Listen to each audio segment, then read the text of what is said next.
మనకి విమోచన దినము, మనకు విడుదలనిచ్చిన దినము.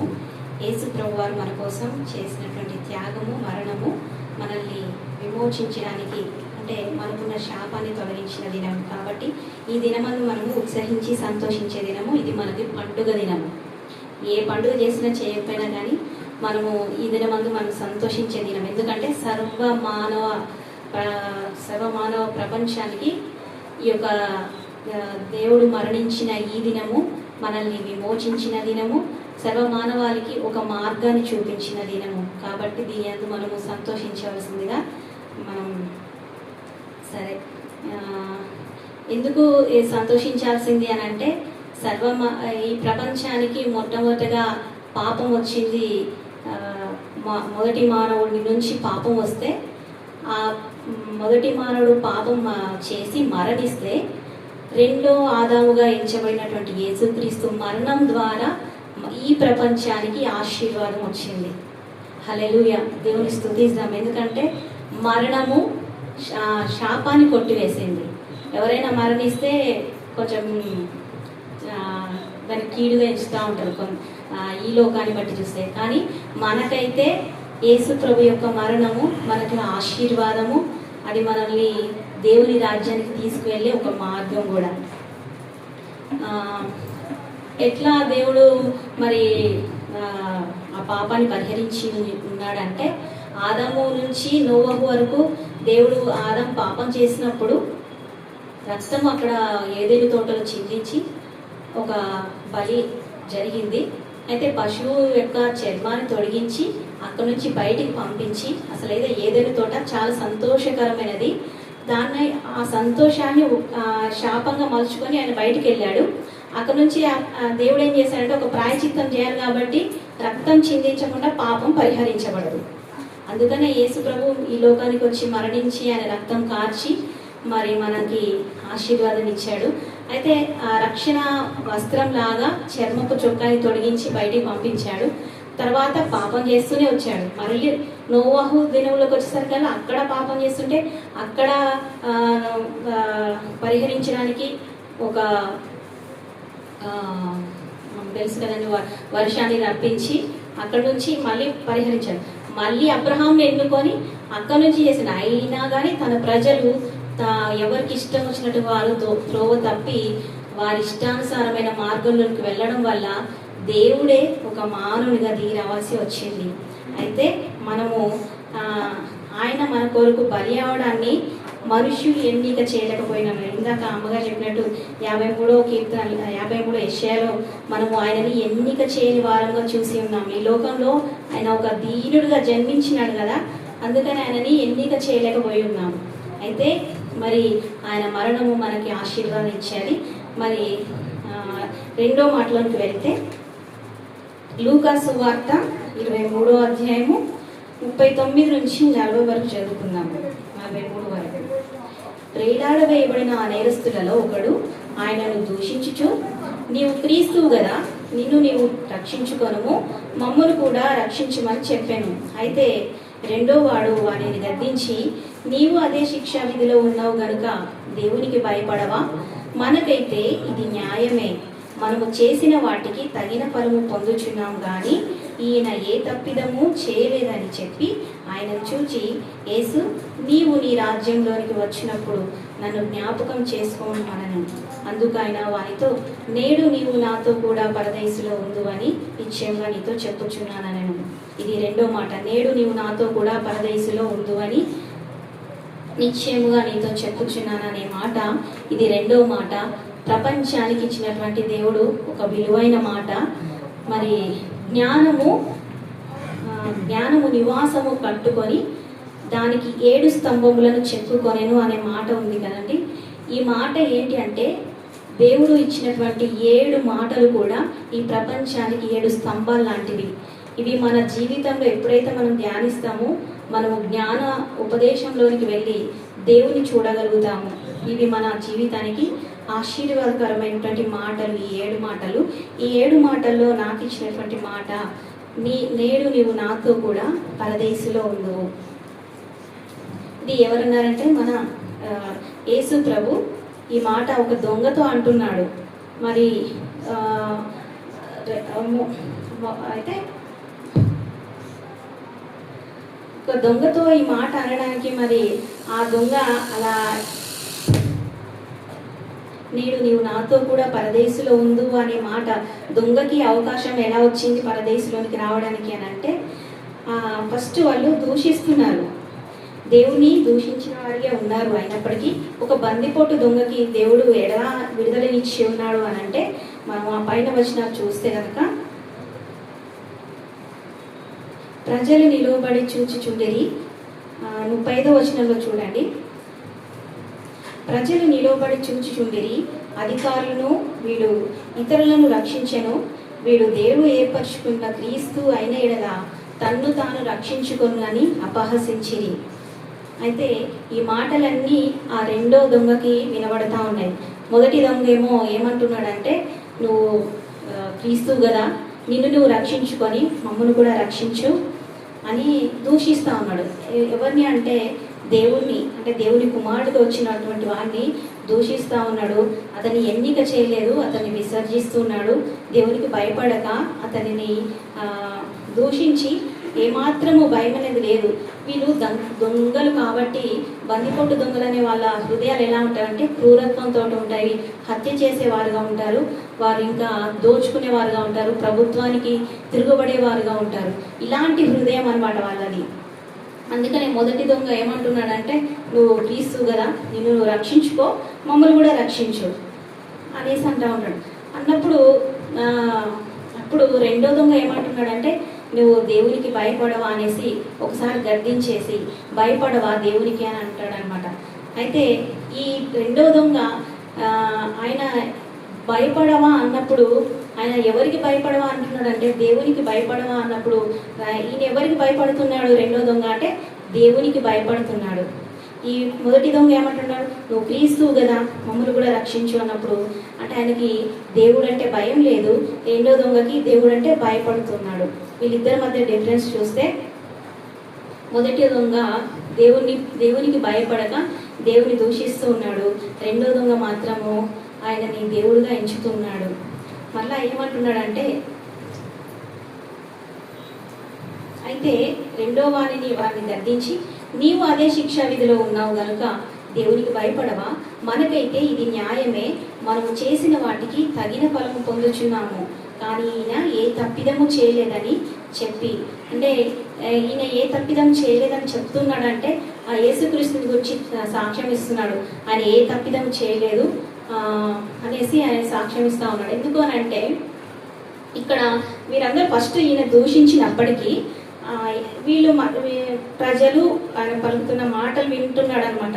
ఫస్ట్ దూషించాడు, మత్తయి సువార్తలో ఉంటుంది, దొంగలు కూడా ఈయన దూషించిన వాళ్ళు ఉన్నారు అనేసి అని ఉంటుంది. అయితే ఈ ప్రజలు నిలబడి అక్కడ అంటూ ఉంటారు అనమాట, నువ్వు దేవాలను పడగొట్టి 3 దినములలో కడతానన్నావు కదా, నిన్ను నువ్వు రక్షించుకోరాదు అనేసి వాళ్ళు అంటారనమాట.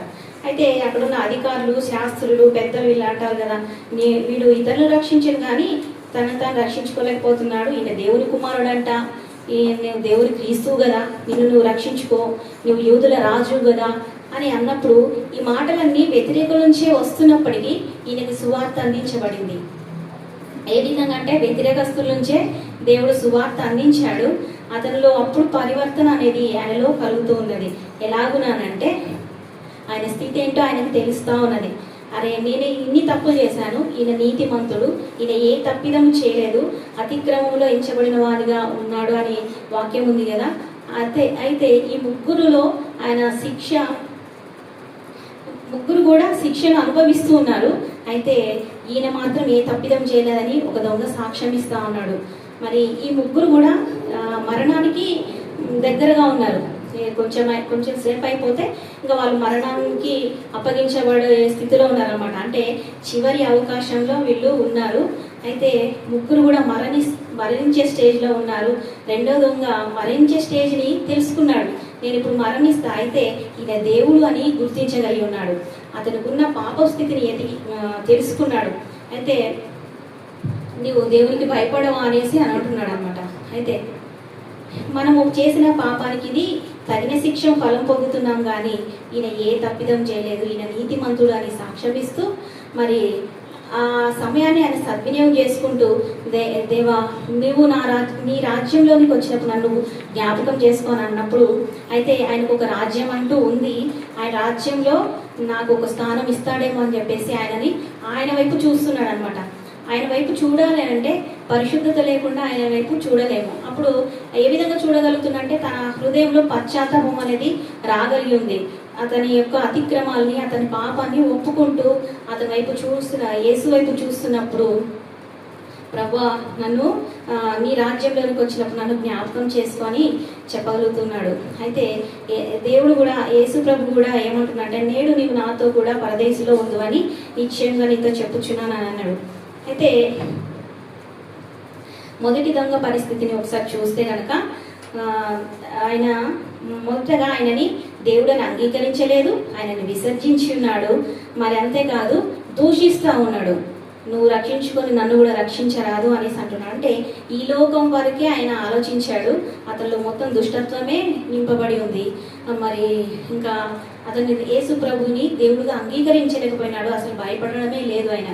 మరి రెండో దొంగ కాడికి వచ్చేసరికి ఆయన రక్షకుడు అని అంగీకరించాడు, ఆయన యూదుల రాజు, ఆయన దేవుడు, ఆయనకంటూ ఒక రాజ్యం ఉంది, ఆయన రాజ్యంలో నన్ను కూడా జ్ఞాపకం చేసుకుంటాడని ప్రార్థిస్తూ ఉన్నాడు అన్నమాట. మరి అయితే ఈ రెండో దొంగల గురించి నాకు ఆలోచించినప్పుడు ఏమైందంటే, అందరూ కూడా దూషిస్తూ ఉన్నారు, అందరూ ఒక ప్రక్కకు అయిపోతే ఈయన మాత్రము యేసు ప్రభు పక్షాన ఉన్నాడు, అంటే సత్యవంతుని పక్షాన ఒక్కడుగా నిలిచి ఉన్నాడు అనమాట.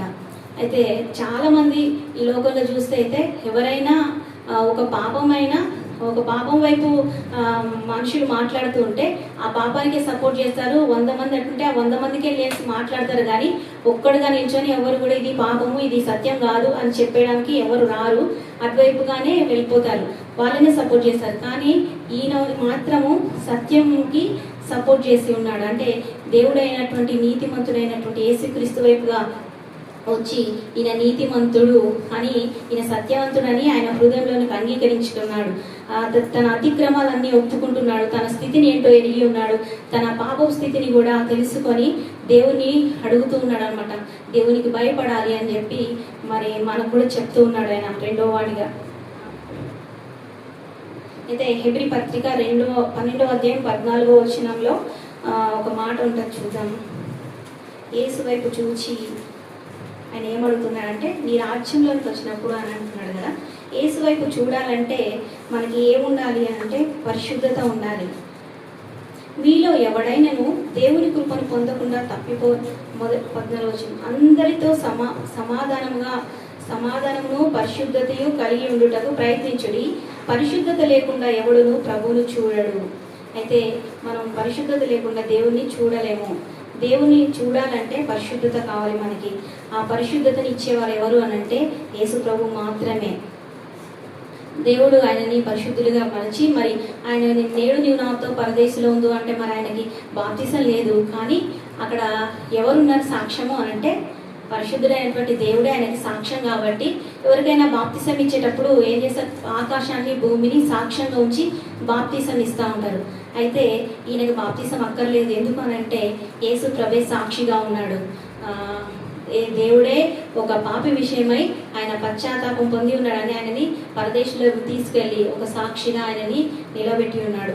దేవుడే సాక్షిగా ఆయన తీసుకెళ్ళి పరలోకంలో ఒక ఆనందాన్ని పొంది ఉన్నాడు. ఆయన యేసు ప్రభు మరణించే సమయంలో కూడా మరి ఒక పాపిని రక్షించి ఉన్నాడు. ఈ ముగ్గురు కూడా మరణించే స్థితిలో ఉన్నారు. ఒకడేమో పాపంలో ఉండి చనిపోతే, ఒకడేమో పాపం నుంచి తప్పించబడి మరణిస్తున్న శరీరరీతిగా మరి నూతన జీవాన్ని పొందుకొని మరణిస్తున్నాడు. యేసు ప్రభు అయితే పాపుల కొరకు మరణిస్తున్నాడు. ఆయన ఏ పాపం చేయలేదు, అతిక్రమంలో ఎంచబడిన వాడుగా మధ్యలో ఉండి ఆయన సిలువ వేయబడుతూ ఉన్నాడు. అయితే మరి పాపుల కొరకు మరణిస్తూ ఒక పాపిని కూడా రక్షించుకొని, ఆ చివరి క్షణంలో కూడా పాపిని రక్షించుకొని పరలోకానికి తీసుకొని వెళ్తూ ఉన్నాడు. అయితే యేసు ప్రభు అప్పుడు ఏమని అన్నాడంటే, నేడు నీవు నాతో కూడా పరదేశులు ఉందంటే రక్షణ అనేది ఆయనకి ఇస్తూ ఉన్నాడు. రక్షణ అనేది అప్పటికప్పుడు మనము రక్షణ గురించి విన్న వెంటనే దానిని వెంటనే మనము తీసుకోవాల్సిందిగా మరి ఈ మాట ద్వారా మనకు తెలిసింది. ఎందుకంటే 2 కొరింథీ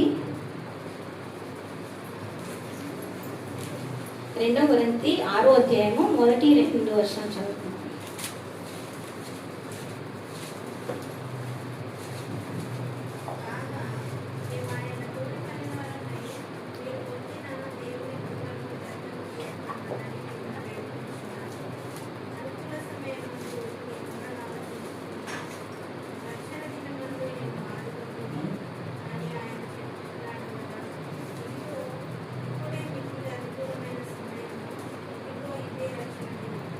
ఇదిగో ఇప్పుడే మిక్కిలి అనుకూలమైన సమయము, ఇదిగో ఇదే రక్షణ దినము అని దేవుని వాక్యం చెప్తుంది. మనకు దేవుని గురించిన వాక్యము విన్నప్పుడు దేవుని యొక్క రక్షణ గురించి మాత్రము నిర్లక్ష్యం చేయదు. ఇంత గొప్ప రక్షణను నిర్లక్ష్యం చేసిన ఎడల ఉగ్రతను తప్పించేవాడు ఎవడు అని అంటది.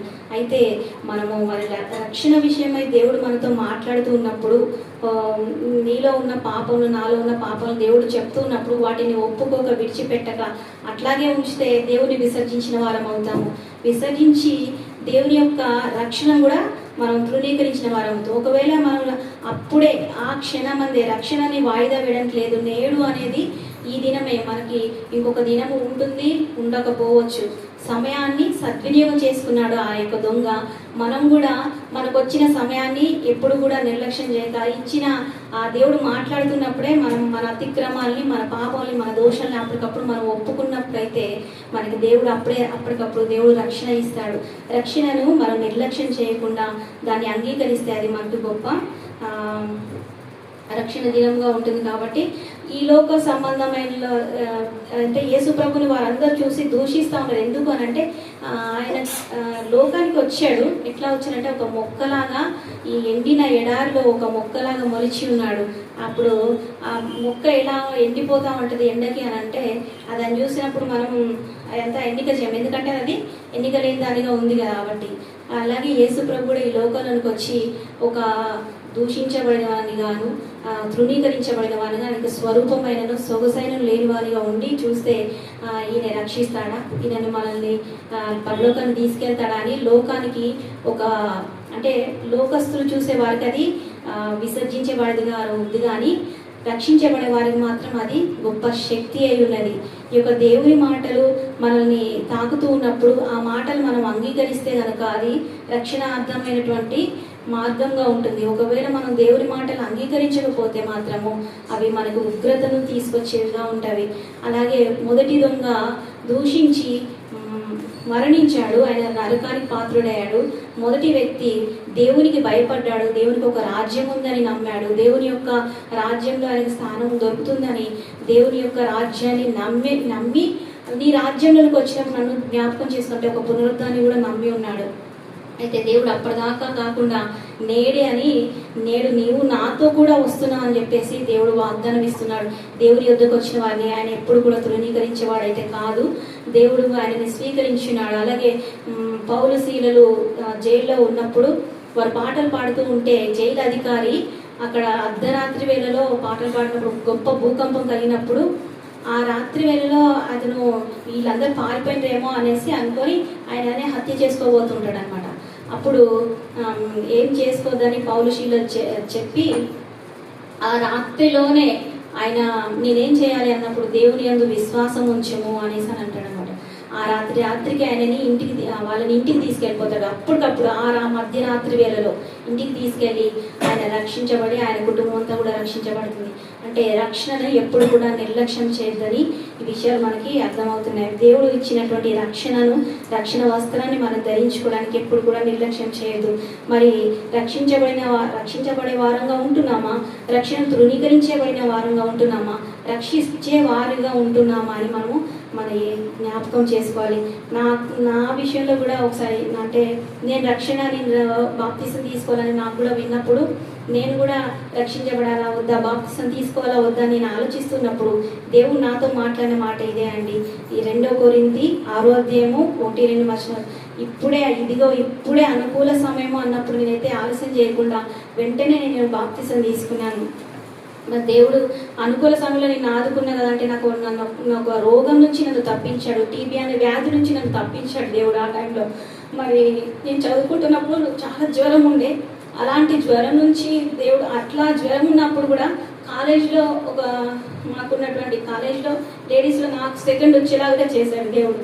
ఆ టైంలో అయితే నేనేం చదవకపోయినప్పటికీ దేవుడు నన్ను ఆదుకున్నాడు. నేను అనుకున్నాను, అమ్మో దేవుడు ఇన్ని మేలు చేసినాక నేను దేవుడిని ఎందుకు నిర్లక్ష్యం చేయాలి, దేవుడు మాట్లాడుతూ ఉన్నాడు. అన్ని మేలు పొందుకున్నాక ఇంకా దేవుడు నిర్లక్ష్యం చేసినాం అనుకోండి, ఇంకా తర్వాత అది ఉగ్రత దానికే ఉంటుంది కావచ్చు అనుకొని నేను వెంటనే దేవుడు నాతో అప్పుడు నాకు చెప్పడానికి కూడా ఎవ్వరు లేరు, కానీ వాక్యం చదువుకుంటూ ఉన్నాను కాబట్టి నాకు ఈ మాట అర్థమయ్యి వెంటనే నేను బాప్తిసం తీసుకోవడానికి ఒప్పుకున్నాను. అయితే దేవుడు నాకు ఇచ్చినటువంటి ఈ రక్షణ గురించి నేను ఎందుకు చెప్పి ఉన్నానంటే, ఈ సమయం మళ్ళీ వస్తుందో రాదో, ఈ సమయాన్ని ఇప్పుడు దొంగలు వారు చనిపోయే స్థితిలో వాళ్ళు ఉన్నారు లాస్ట్ స్టేజ్లో. అయితే మనకు కూడా మరి సమయం వస్తుంది రాదు అని నాకు కూడా ఆలోచించి ఈ రక్షణనే నేను ఈ యొక్క రక్షణ గురించి మాట మాట్లాడాలి అని నేను కూడా దీని గురించి ఎట్లకైనా అంటే నా తరపున నేను కూడా చెప్పాలి ఒక మాట అన్నట్టుగా ఈ సమయాన్ని సద్వినియోగం చేసుకున్నాను. ఒకవేళ సమయం ఉండకపోవచ్చు, ఎవరికైనా సమయం దాటిపోవచ్చు. నేనైతే అనుకున్నాను, ఒక బాబు ఇక్కడ ఉంటుండే, ఆ బాబుకి ఎప్పుడైనా అంటే ఫిజికల్లీ హ్యాండిక్యాప్డ్ అనమాట, అతనికి నేను దేవుని గురించి చెప్పాలి అనుకున్నాను. కానీ మొన్నటి దినాన్నే ఆ అబ్బాయి చనిపోయినాడు.